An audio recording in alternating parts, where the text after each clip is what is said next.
Output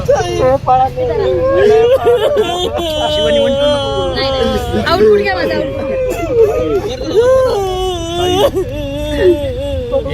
आजचा दिवस माझ्यासाठी खूप अवघड दिवस आहे.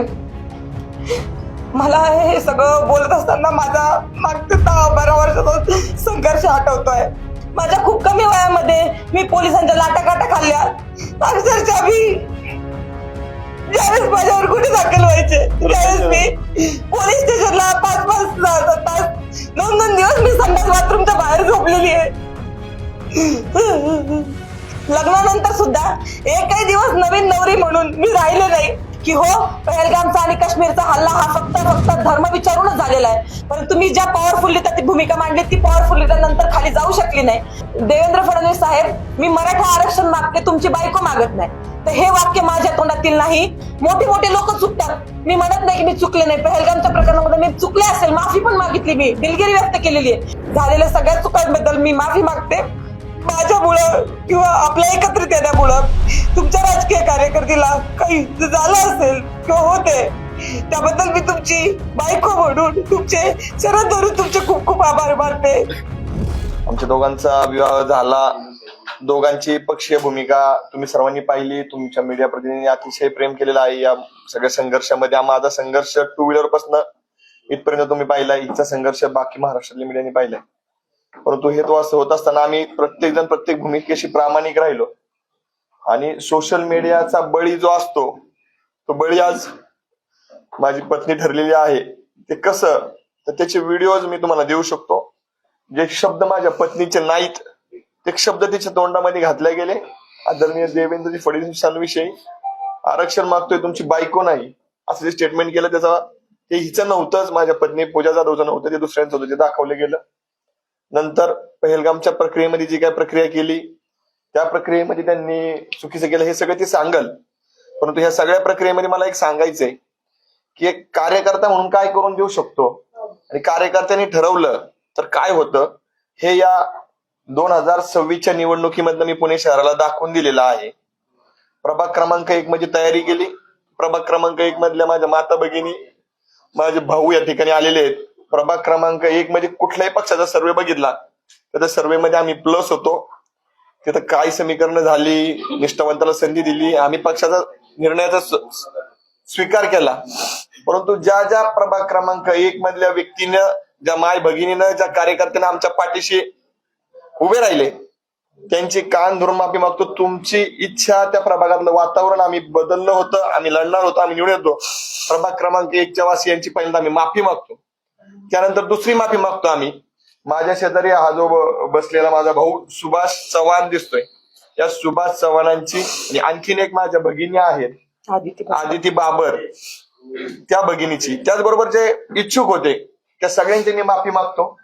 पक्ष शिखर नेतृत्वानं माझ्या पत्नीला संधी दिली. माझ्या पत्नीला ज्यावेळेस संधी दिली त्यावेळेस तो संघर्ष जो अतितटीचा निवडणुकीच्या कालावधीमध्ये चालला होता. रात्री 2 वाजता उमेदवारी फायनल होती. या भावासाठी आमच्या दोघांची समक्षात मीटिंग झाली.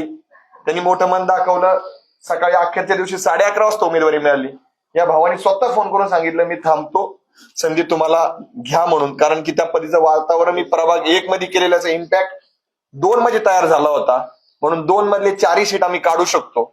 आणि ते जी सीट आहे, ती जी भूमिका आहे, एका राजकीय पक्षाच्या शहर प्रमुखाचा तो प्रभाग पडतो. त्या ठिकाणी 4हीचं वातावरण फिरलं होतं. त्या ठिकाणी सगळ्या गोष्टी घडल्या होत्या. तिथल्या विरोधकांची पायाखालची बाजू घसरल्यामुळं त्या ठिकाणच्या लोकांनी हे घडवलं. प्रथमतः याच बरोबरीनं आम्ही पॅनलमध्ये आल्यामुळे जो पॅनल स्ट्रॉंग झाला हे वातावरण झालं होतं. आम्ही बाहेर पडल्यामुळं आता तो पॅनल वीक होतोय का असं जे वातावरण झालंय, तर ते माझी पत्नी काय होणार आणि ती पुढे काय करणार हे तिच्या प्रक्रियेमध्ये समजून सांगाल. प्रभाग क्रमांक 1, प्रभाग क्रमांक 2 ज्यांनी आम्हाला सहकार्य केलं त्यांची मी माफी मागतो. त्याचबरोबर आदरणीय छत्रपती संभाजी महाराज, महाराष्ट्राला अपेक्षा असेल की आज धनंजय जाधव काय बोलणार, धनंजय जाधवला विरोध झाला, त्या सगळ्या प्रक्रियेत मी तेव्हाही सांगितलं होतं मी छत्रपती संभाजीराजांसोबत आहे. एका घरांमध्ये 2 विचार असू शकतात, एका घरामध्ये 2 भूमिका असू शकतात. माझ्या पत्नीनं भारतीय जनता पार्टीची भूमिका स्वीकारली होती. मी छत्रपती संभाजी महाराजांसोबत होतो. मी आहे, राहील. मला जो विचार पडतो छत्रपती शिवाजी महाराजांचं हिंदुत्व, आणि जर त्या शिवाजी महाराजांच्या हिंदुत्वावरती भारतीय जनता पार्टी काम करत असेल तर मी स्वराज्यामध्ये सोबत आहे, स्वराज्यासोबत राहील. पण आपसूक कुठं जी पॉझिटिव्ह वेव्हच्या माध्यमातून आपण सहकार्याच्या भूमिकेत राहतो. देवेंद्रजींनी मराठा आरक्षणात काय केलंय, त्यांच्या सरकारने काय केलंय हा विषय बोलण्याचा इथं नाही, परंतु त्या सगळ्या भूमिका माझ्या पत्नीला माहिती आहेत. संभाजीराजेंनी मला या सगळ्या प्रक्रियेमध्ये जे काय मला त्रास दिला नाही किंवा मला जे काय सामावून घेतलं तिच्यासाठी मी पळत होतो, त्यावेळेस त्यांच्यावर जो काही प्रेशर होता तो त्यांनी सहन केला, मला समजून घेतलं. त्याबद्दल मी त्यांचे आभार मानतो. मी तुमच्याशी प्रामाणिक आहे महाराज साहेब, तुमच्याशी प्रामाणिक राहील. सविस्तर सगळी भूमिका पुढे सांगतील. परंतु संघ प्रक्रियेमध्ये देखील आमच्याविषयी चुकीचे मेसेज गेले. त्या चुकीच्या मेसेज मध्ये आमच्या खऱ्या प्रतिक्रिया समाजासमोर येण्यामध्ये आमचे बंधू तुषारजी दामगुडे यांनी मोठी भूमिका, त्यांच्या अनेक सहकार्याने भूमिका पार पडली. त्याबद्दल मी त्यांचा देखील आम्ही दोघं नवरा बायको आभार मानतो. तुम्ही खऱ्याच्या पाठीशी राहिलात, त्याचे पुरावे आपल्याकडे आहेत. ती पूजा तिच्या वक्तव्यामध्ये सांगेल. थँक्यू सर्वांची, कार्यकर्त्यांची मी माफी मागतो. हा लढा असाच चालू राहील. तुम्ही जे ताईच्या पाठीमागे राहणार, जे ताईच्या राहतील, जे माझ्यासोबत आहेत ते माझ्यासोबत राहतील. ताई आजचा दिवस माझ्यासाठी खूप अवघड दिवस आहे. मला हे सगळं बोलत असताना माझा मागच्या 10-12 वर्षाचा संघर्ष आठवतोय. मी बीड जिल्ह्यातल्या गेवराई तालुक्यातल्या गोदाकाठच्या निरगाव या अत्यंत छोट्या गावामध्ये जन्मलेली मुलगी होते. माझ्या कुटुंबाला कुठली राजकीय पार्श्वभूमी नाही. माझे वडील साधे ग्रामपंचायतचे सदस्य सुद्धा नाही. पण मी जे शेतकऱ्यांसाठी काम करत होते त्याच्यामुळे मला वयाच्या 21व्या वर्षी पंचायत समिती सदस्य म्हणून त्या ठिकाणी निवडून दिलं गेलं. आणि मला शेतकऱ्यांच्या वेदना कळल्या, कारण की मी शेतकऱ्याच्या पोटची होते म्हणून. त्यानंतर मी शेतकऱ्यांसाठी अनेक आंदोलने केले. माझ्या वयामधल्या सगळ्याच मुली असतील ज्या वयामध्ये नटत फुटत असतात, त्या वयामध्ये मी हे सगळं बाजूला ठेवलं. सकाळी एकदा आयुष्यामध्ये आरशात पाहिलं की दुसऱ्या दिवशीपर्यंत मी आरशात सुद्धा पाहायचे नाही. पण शेतकऱ्यांसाठी मी माझं आयुष्य झोकून दिलं. आणि ऐन तारुण्यामध्ये 5 गुन्हे माझ्यावर अंगावर दाखल झाले आणि खूप कमी वयामध्ये मला न्यायालयाची पायरी चढावी लागली. हे प्रत्येक कार्यकर्त्यांच्या आयुष्यात होत नाही. मी हे सगळं जगत असताना आणि संघर्ष करत असताना अनेक कार्यकर्ते पाहिलेत की ज्यांना मोठं होता येत नाही, पदापर्यंत जाता येत नाही, निवडणुकीच्या यंत्रणेमध्ये काम करता येत नाही. पण मी नेहमीच महिलांचा, शेतकऱ्यांचा, शेतमजुरांचा आवाज बुलंद करण्याचं काम केलं. माझ्या खूप कमी वयामध्ये मी पोलिसांच्या लाटाकाटा खाल्ल्या. अक्षरशः मी ज्यावेळेस माझ्यावर गुन्हे दाखल व्हायचे त्यावेळेस मी पोलीस स्टेशनला 5-5 तास 2-2 दिवस मी संडास बाथरूमच्या बाहेर झोपलेली आहे. आणि अनेक वेळा न्यायालयामध्ये ज्यावेळेस आपण शेतकरी गुन्ह्यावर काम करतो तर त्यावेळेस ते वकिलाचे पैसे भरण्यासाठी, न्यायालयाचे पैसे भरण्यासाठी सुद्धा माझ्या खिशामध्ये पैसे नसायचे. पण अशा परिस्थितीमध्ये त्यांचा आवाज बुलंद केला. माझ्या गेवराई तालुक्यातल्या कार्यकर्त्यांनी कधी माझ्याकडून वडापावची सुद्धा अपेक्षा केली नाही. मी बिनलग्नाची मुलगी होते. राजकारण घागरडं असतं असं म्हणतात, पण माझ्या बापाने एवढं मोठं दगड काळीच करून एवढ्या राजकारणामध्ये मला घातलं. पण मी सुद्धा तशी वागले आणि संघर्ष करत राहते. पुढे छत्रपती संभाजीराजांच्या आशीर्वादानं मराठा क्रांती मोर्चामध्ये आम्ही काम करत असताना संभाजीराजांनी आम्हाला एकत्रित आणलं आणि त्या ठिकाणी आमचं लग्न झालं. लग्नानंतर सुद्धा एकही दिवस नवीन नवरी म्हणून मी राहिले नाही. मी दुसऱ्या दिवशी प्रभागाच्या बाहेर पडले, त्यांच्या लोकांसाठी काम करायला लागले. पण हे सगळं करत असताना माझ्याकडून चुका होतात. माझ्या आयुष्यामध्ये माझं पूर्ण आयुष्य शेतकरी विरुद्ध कारखानदार यांच्या संघर्षामध्ये गेलेलं आहे. आणि आज इथं मी खेड्यातली मुलगी शहरात आल्यानंतर 360 डिग्री मध्ये माझं आयुष्य पूर्ण चेंज झालेलं आहे. माझा लढा मागचा शेतकऱ्यांसाठी होता, पण या पुणे शहरामध्ये आणि शहरामध्ये शेतकरीच नाहीत. तर ही मुवमेंट सगळी लक्ष घेण्यामध्ये माझ्याकडून काही चुका घडल्या असतील. लग्नानंतर आम्ही 20-23 दिवसानंतर काश्मीरला गेलेलो होतो. तिथं हल्ला झाला. अनेक आमच्यासारखे कपल त्या ठिकाणी रूम मध्ये बसले असतील, पण आम्हाला ते वेदना झाल्या. आमच्या अंगात रक्त चळवळ होती, संघर्ष होता. आम्ही घरातून बाहेर पडलो. महाराष्ट्रातल्या लोकांना प्रयत्न केले, त्यांना बाहेर काढलं, अनेकांना धीर दिला. आम्ही 8 दिवस तिथे थांबलो. लाल चौकामध्ये त्या ठिकाणी आंदोलन केलं. महाराष्ट्राचे मुख्यमंत्री आदरणीय देवेंद्रजी फडणवीस यांना व्हिडिओ कॉल केला. आणि ज्यावेळेस तो हल्ला झाला त्यावेळेस तो माझा व्हिडिओ व्हायरल झालेला तुम्ही बघतात. तो हल्ला झाल्यानंतर 1 तासामध्ये मी दिलेली ती प्रतिक्रिया होती. त्याच्यानंतर 2-4 तासामध्ये आम्ही जखमींना भेटलो. त्यांना मी विचारलं की काय परिस्थिती झाली, त्यावेळेस त्यांनी मला सांगितलं. त्यावेळेस देशभरामध्ये काहीच वातावरण नव्हतं या विषयाच्या संदर्भामध्ये. त्यावेळेस मी ती क्लिप दिलेली होती, कारण की मला असं म्हणायचं होतं की दहशतवाद्यांना आपल्या देशामध्ये कुठेतरी हिंदू मुस्लिम करायचंय आणि आपल्या देशाची एक अखंडता ही मोडून काढायची आहे, आणि म्हणून मी त्या ठिकाणी तसं म्हटले. परंतु नंतर 3 तासानंतर वातावरण बदललं, प्रतिक्रिया यायला लागल्या जखमींच्या, आणि त्यावेळेस कळालं की खरंच त्यांना धर्म विचारून मारलं आलेलं होतं. परंतु वरच्या लेवलला पक्षाच्या मोठ्या मोठ्या घडामोडी घडत असतात, त्याचा विक्टीम मी झाले. आणि त्यानंतर तो व्हिडिओ एवढा पसरला की नंतर मी भूमिका सांगितली माझी की हो, पहलगामचा आणि काश्मीरचा हल्ला हा फक्त धर्म विचारूनच झालेला आहे. परंतु मी ज्या पॉवरफुलरित्या ती भूमिका मांडली, ती पॉवरफुलरित्या नंतर खाली जाऊ शकली नाही, कारण की मीडियाच्या माध्यमातून निगेटिव्ह गोष्टीला जेवढं पसरलं जातं तेवढं पॉझिटिव्ह गोष्टीला पडावा दिला जात नाही, आणि त्याचा विक्टीम मी झाले. आणि सोशल मीडियाच्या माध्यमातून त्याचा विक्टीम मी झाले, आणि त्याच्यामुळे ही सगळी घटना घडली. माझी भूमिका तिथपर्यंत पोहोचू शकली नाही, अनेकांना गैरसमज निर्माण झाले. आज पुन्हा मी प्रभाग क्रमांक 1 आणि 2 ची तयारी करत असताना सहन होत नाही की सामान्य घरचे मुलं की हे इथपर्यंत जातायत, लढतायत, उमेदवारी आणतात, हे अनेकांना सहन होत नाही. आणि त्याच्यामुळे प्रभाग क्रमांक 2 मधले जे काही पूर्वीचे उमेदवार असतील, आमचे विरोधक असतील, ज्यांना पिढ्यानपिढ्या राजकारण करायचंय, त्यांना हे सहन होत नाही की 8 महिन्यामधून आलेली मुलगी इथं राहुलजींचं पण सांगायचं राहिले. हा, या 8 महिन्यामध्ये एखादी मुलगी येते, भारतीय जनता पार्टीची उमेदवारी मिळवते. त्यांनी पूर्ण प्रकारे प्रभाग क्रमांक 2 मधून निगेटिव्ह व्हिडिओ बनवले. त्याचबरोबर मी मराठा आरक्षण चळवळीमध्ये काम करत असताना त्यावेळेस आम्हाला राज्याचे मुख्यमंत्री आदरणीय देवेंद्र फडणवीसांना मराठा समाजाच्या भावना व्यक्त करण्याची संधी भेटत होती. मुंबईमध्ये पहिल्यांदा मराठा क्रांती मोर्चा झाला, त्यावेळेस मी वयाचे 20व्या वर्षी असेल, त्या समाजाच्या भावना मी मुंबईच्या त्या स्टेजवर मांडल्या. त्यावेळेस माझ्याकडून समाजाच्या भावनेच्या व्यतिरिक्त आदरणीय देवेंद्रजी फडणवीस यांच्याबद्दल खालच्या भाषेमध्ये एकही शब्द बोलला गेला नव्हता.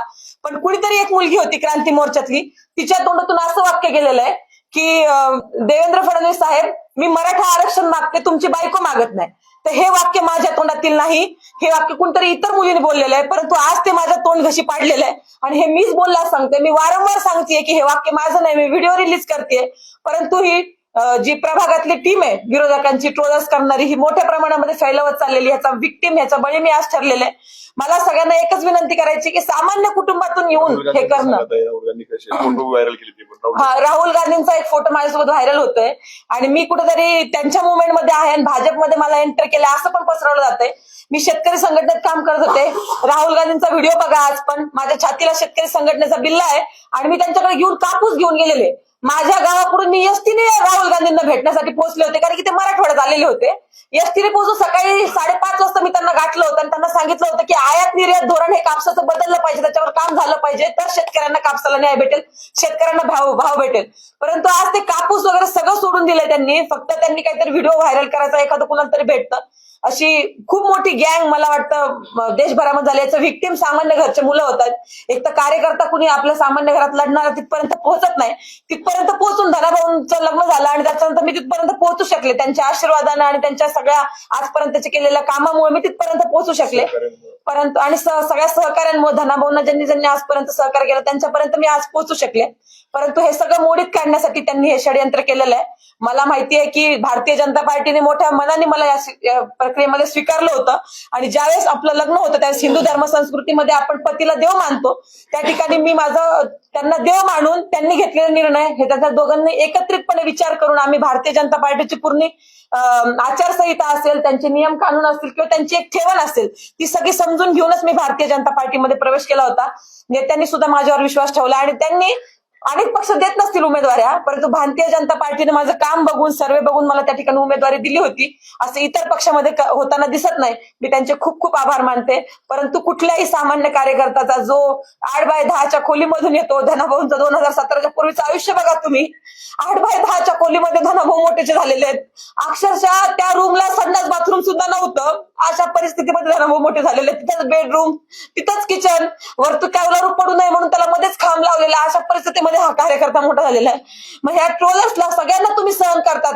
मोठे लोक चुकतात, मी म्हणत नाही की मी चुकले नाही. पहलगामच्या प्रकरणामध्ये मी चुकले असेल, माफी पण मागितली, मी दिलगिरी व्यक्त केलेली आहे. अनेक मोठे लोक चुकतात, पण त्यांना तुम्ही ट्रोल करत नाही, तुमची शिक्केत बनणं. सामान्य माणसाचा बळी घेताना तुम्हाला एक पोस्ट टाकणं, संघर्ष करणं, गुन्हे दाखल करून घेणं, याच्यापेक्षा खूप पलीकडचं असतं हे. जस्ट मोबाईल हातामध्ये घेऊन पोस्ट टाकणं, ती व्हायरल करणं एवढं सोपं हे आयुष्य नसतं. मुलीचं तरी कायमच नसतं. आणि मला असं वाटतं की ते तुम्ही सगळेजण केलं तर तुम्ही यशस्वी झाला, माझ्याशिवाय दुसऱ्या कार्यकर्त्याचा तुम्ही बळी घेऊ नये. पण जसा माझा बळी गेलाय, मला जाणीव आहे की प्रभाग क्रमांक 1 मध्ये मी तयारी करत होते, पण प्रभाग क्रमांक 2 मध्ये ज्यावेळेस मला उमेदवारी भेटली त्यावेळेस सुभाष भाऊ चव्हाण असतील, माझी छोटी बहीण म्हणेल मी तिला, ती पण मी जशी बिना लग्नाची असताना राजकारण करत होते, बिना लग्नाची बापाचे आधारण राजकारण करणारी आदिती बाबर, तिला ही उमेदवारी भेटणार होती पण ती मला भेटली. ती माझी बहिणीसारखी आहे, मी तिच्या वेदना कळू शकते. ती सुद्धा एका लढणाऱ्या बापाची मुलगी आहे, तिच्यावर माझ्याकडून अन्याय झाला, तिचे मी खूप खूप मागे मारते. पण भविष्य काळामध्ये जिथं कुठे मला यांना संधी देण्याचा प्रयत्न होईल त्यावेळेस मी सक्षमपणे माझा सगळा त्याग करून त्यांच्या पाठीशी उभा राहील. आज असं म्हणलं जाते की प्रभाग क्रमांक 2 मध्ये ह्यांना पॅनल कमकुवत करायचा होता म्हणून त्या ठिकाणी केलंय, पण मला त्या प्रत्येकाला सांगायचंय, मग राहुल दादा जाधव असतील, सुधीर वाघमोडे असतील आणि त्याचबरोबर आमच्या रेणुकाताई चलवादी असतील, या सगळ्यांना प्रभाग क्रमांक 2 मधल्या नागरिकांनी उचलून धरलं पाहिजे, यांच्या पाठीशी उभं राहिलं पाहिजे आणि यांना 15 तारखेला कमळ या चिन्हावर मतदान केलं पाहिजे. हे सगळं बाजूला सावरून मला एकच सगळ्यांना विनंती करायची आहे की मी भारतीय जनता पार्टीची आता कार्यकर्ता झालेली आहे, मी या पक्षामध्येच काम करणार आहे. सगळ्या संघ परिवाराने मला मोठ्या मनाने समजून घेतलं, अतिशय चांगली लोक आहेत ती, त्यांनी माझी भूमिका समजून घेतली आणि त्यांच्यासोबत मला काम करायचं, संघ परिवाराने मला समजून घेतलं. आणि महाराष्ट्रामधल्या हिंदुत्ववादी संघटनांनी सुद्धा मला विनंती करायची की इथून पुढच्या काळामध्ये मला हिंदुत्वासाठी, मी स्वतः हिंदू आहे, हिंदुत्वासाठी मला काम करायचं, तुम्ही सगळ्यांनी मला सामावून घ्यावं. आणि खेड्यातली मुलगी आहे मी, चुकली असेल, शहरातल्या सगळ्या गोष्टी समजून घ्यायला मला वेळ लागेल, मी ते समजून घेईल, ही चळवळ समजून घेईल, संघ परिवार समजून घेईल, हिंदुत्व काय ते समजून घेईल आणि तुमच्या मार्गदर्शनाखाली इथून पुढच्या माझ्या आयुष्याची वाटचाल करेल. झालेल्या सगळ्या चुकांबद्दल मी माफी मागते आणि माझ्या शहरात आणि राज्यात त्याचबरोबर जिथं जिथं भारतीय जनता पार्टीच्या कार्यकर्त्यांना माझी गरज असेल तिथं मी जीवाचं रान करणार आहे. मला माहिती आहे की आम्हाला मराठवाड्यामध्ये म्हणायचे की आपली मराठवाड्याची शेतकऱ्याची वाघीण आहे, परंतु वाघीण ज्यावेळेस जखमी झालेली असते तर त्यावेळेस ती अतिशय जोमाने काम करते. तसंच भारतीय जनता पार्टीचे सगळे उमेदवार निवडून जाण्यासाठी मी जोमाने काम करणार. मी जसं स्वतःसाठी लढले असते त्याच्यापेक्षा जास्त मी त्यांच्यासाठी लढणार. आमचे सगळे फाउंडेशनचे कार्यकर्ते, धनाभाऊंवर प्रेम करणाऱ्या माझ्या बहिणी, यांनी मी अतिशय नवीन असताना सुद्धा माझ्यावर बहिणीसारखं प्रेम केलं, मी आयुष्यात विसरू शकत नाही. मीडिया बंधू माझ्या पाठीमागे आतापर्यंत आयुष्यात अनेक वेळा तुम्ही उभा राहिल्यात, त्याच्याबद्दल मी तुमचे चरण धरते, तुमचे आभार मानते. भविष्य काळामध्ये सुद्धा तुम्ही या पुण्याच्या शहरामध्ये, मोठ्या शहरामध्ये जे कधी पाहिलं नव्हतं आपण शहर, ह्याच्यामध्ये तुम्ही मला सामावून घ्याल, त्याबद्दल खूप आभार मानते. धनाभाऊ, राजकीय आयुष्य आपल्या दोघांचं आहे, पण माझ्यामुळं किंवा आपल्या एकत्रित येण्यामुळं तुमच्या राजकीय कारकिर्दीला काही झालं असेल किंवा होते, त्याबद्दल मी तुमची बायको म्हणून तुमचे चरण धरून तुमचे खूप खूप आभार मानते. तुमचे लढणारे कधी रडत नाहीत आयुष्यात, मी तुला सांगितलंय रडायचं नाही, लढायचं. तर माझी माफी मागण्यापेक्षा पक्ष नेतृत्वाला तुझ्यामुळे जो काही त्रास झाला असेल त्यांची माफी मागणं उचित वाटतं आणि तू त्यांच्यासाठी तुझा घेतलेला पुढचा लढा तुला. पण एक पती कसा असावा, म्हणजे अनेक वेळा राजकारणात महिला आहेत, पती पुढे राजकारण करतो, महिला मागे राहते, पण धनाभाऊ विषयी सांगायचंय मला की त्यांनी कधी पण स्वतः मागे राहिले आणि तू आरक्षणावर महिलांचं लढतीये ना, तर तू समोर फ्रंट आली पाहिजे, जनतेसोबत काम केलं पाहिजे, त्यांच्या प्रश्नाला तू भिडली पाहिजे. आरक्षणातली बाहुली म्हणून त्यांनी माझा कधीच वापर केला नाही किंवा त्यांचा पुरुषार्थ कधी त्याच्यामध्ये आडवा आला नाही. त्यांचे चरण धरते मी.